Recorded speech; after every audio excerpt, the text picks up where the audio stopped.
Hello everyone, this is Aparna. Welcome and welcome back to my channel Aparna Unfiltered, where you get raw, real vlogs. I hope you all are doing good and great. तुम्ही एखाद्या व्यक्तीला सतत phone messages करून माझ्याशी बोलच असा दबाव टाकला किंवा अशा प्रकारे प्रेशराईज केलं तर ती व्यक्ती ना दूर जाऊ शकते तुमच्या जवळ येण्याच्या ऐवजी.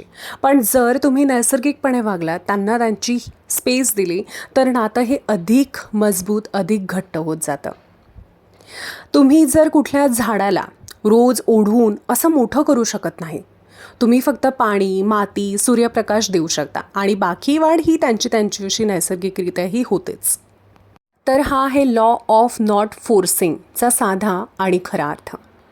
जर तुम्ही या आधीच्या क्लिप्स माझ्या पाहिल्या असतील ना व्हिडिओमध्ये, तर तुम्हाला दिसलंच असेल की मी चहा पिताना एक पुस्तक वाचत होते आणि आज मी त्या पुस्तकामधील लॉ ऑफ नॉट फोर्सिंग या कॉन्सेप्टबद्दल वाचलं. आणि खरं सांगायचं तर ती आपल्या रोजच्या अगदी डे टू डे लाईफच्या जीवनाशी कशा प्रकारे निगडीत आहे, कशा प्रकारे जोडली गेलेली आहे. तर या पुस्तकामध्ये अनेक अशा गोष्टी सांगितल्या आहेत ज्या आपण रोज अनुभवतो, पण कधी त्याकडे नीट असं लक्ष देत नाही. अनेक वेळा आपण एखादी गोष्ट लवकर घडावी म्हणून खूप प्रयत्न करत जातो, स्वतःवरती प्रेशर टाकत जातो, पण तरीही ती गोष्ट आपल्या मनासारखी होत नाही. पण या लॉ ऑफ नॉट फोर्सिंगमध्ये एक खूप असा साधा पण अगदी महत्त्वाचा विचार सांगितला आहे. आणि काही गोष्टींना ना जबरदस्ती करण्यापेक्षा त्यांना त्यांच्या नैसर्गिक वेळेनुसार घडू दिलं तर त्या अधिक चांगल्या प्रकारे घडतात. म्हणजे आपण म्हणतो ना की काही गोष्टींसाठी वेळ हेच एक उत्तर असतं, तर या पुस्तकातून ते मला प्रकर्षाने जाणवलं. आणि हे पुस्तक वाचताना मला जाणवलं की आपल्या रोजच्या जीवनात अभ्यास, काम, नाती आणि अगदी छोट्या छोट्या गोष्टींमध्ये हा नियम लागू होतो. म्हणूनच आजच्या व्लॉगमध्ये मी तुमच्यासोबत या पुस्तकातून समजलेल्या काही गोष्टी मी नोट करून ठेवल्या आहेत बरं का, तुमच्यासाठी व्लॉगमधून मला सांगण्यासाठी. तर माझे अनुभव मी यामधून तुम्हाला शेअर करणार आहे. लॉ ऑफ नॉट फोर्सिंग म्हणजे जीवनातील गोष्टींना जबरदस्तीने घडवण्याचा प्रयत्न न करता त्यांना त्यांच्या नैसर्गिक गतीने घडू देणं, त्यांना त्यांच्या वेळेनुसार घडू देणं. हा विचार प्रामुख्याने शांत मन, संयम, नैसर्गिक प्रवाहावर विश्वास ठेवणे यावरती डिपेंड आहे. +2 +1 +1 केला किती झाले?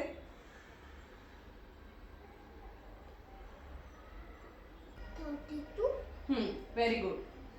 44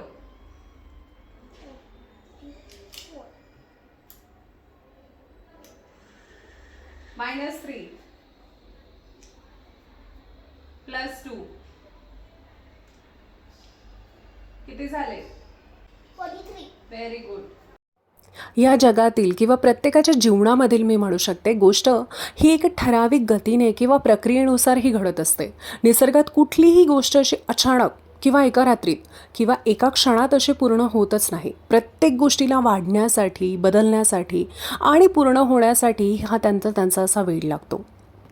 एक छोटंसं उदाहरण म्हणजे झाडाची वाढ पाहिली तर ते एका रात्रीत मोठं होत नाही. एका छोट्या बीपासून त्याची सुरुवात होत जाते आणि नंतर त्या बीला माती, पाणी, सूर्यप्रकाश आणि त्यांचा वेळ लागतो. दिवसेंदिवस ते हळूहळू अंकुरत जाते आणि त्याला पाणी येतात, खोड मजबूत होते आणि मग काही वर्षांनी ते एवढं मोठं बनतं. जर आपण त्या झाडाला रोज ओढून मोठं करण्याचा असा प्रयत्न केला तर ते वाढणार नाही, उलट ते खराब होऊ शकतं. त्यामुळे झाडाच्या वाढीसाठी संयम, नैसर्गिक प्रक्रिया ही खूप महत्त्वाची असते. तसंच सूर्य रोज ठरलेल्या वेळी उगवतो आणि मावळतो. आपण कितीही घाई केली तरी सूर्य हे लवकर उगवणार नाही आणि निसर्गाची स्वतःची वेळ, नियम असतात. हे नियम शांतपणे आणि सातत्याने चालू असतात. ऋतूंचा बदल देखील हळूहळूच होतो. उन्हाळा अचानकच संपत नाही, पावसाळा एका क्षणातच सुरू होत नाही. निसर्गात प्रत्येक बदलाला एक प्रक्रिया असते. थोडं थोडं वातावरण बदलतं आणि मग ऋतू पूर्णपणे बदललेला दिसतो. यातून असं शिकण्यासारखं आहे की आपण प्रयत्न जरूर करावेत, पण गोष्टींना जबरदस्तीने घडवण्याचा प्रयत्न करू नये किंवा ते माझ्यासोबत होत नाही आहे म्हणून रडत बसणं असं करू नये.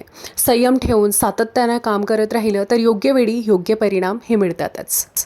एखादं ध्येय पूर्ण करायचं असणं ही चांगली गोष्ट आहे, पण जर आपण स्वतःवर खूप प्रेशराईज करत असू स्वतःला, तर त्याचे अगदी उलटे परिणाम हे दिसू शकतात आपल्याला.